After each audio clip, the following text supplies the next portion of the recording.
Hello, I'm Alistair Dryber, the author of Pricing Genius, Getting Paid Properly for Ideas and Advice in the Era of AI. Now, when we think about doing a project for a client, we very often think about producing a positive outcome, and we think about making it tangible as well. Now, what I'd like to suggest in this little segment is that, yes, that can work, but if you can find a way of doing the opposite of that, then it could be an awful lot more powerful. So if you could find a way of not producing a tangible result, but producing a feeling, and you do that not by producing a positive outcome, but by preventing negative outcomes, that works, and it could be an awful lot more powerful. I'll give you an example. A client of mine, digital agency, they were working with a big national retailer. This was in the pandemic when all the shops were closed, so a very, very anxious and uncertain time.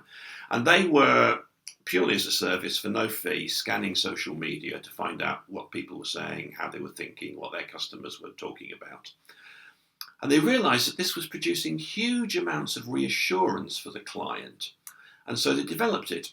And they developed it into a process whereby they were continually scanning social media.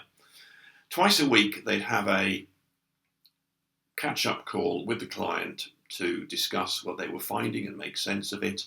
Every 2 weeks, they would have an action planning meeting at which they would determine what to do about these things they discovered, and those actions would then be turned into would be put into effect. So, what this did, more than anything else, was it created reassurance in the client's mind that whatever was going on out there, they would be on it very, very quickly. And in fact, the time scale from something happening out there to the client doing something about it came down from about 3 months to no more than 2.5 weeks. Huge increase in feeling of assurance. So, working on a feeling, principally focused on avoiding the negative, very, very powerful. And the result for my client was that they went from doing this thing as a favour for nothing to doing it for £20,000 a month.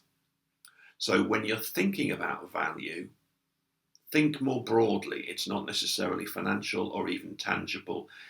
Doesn't have to be positive. It could be about avoiding negatives.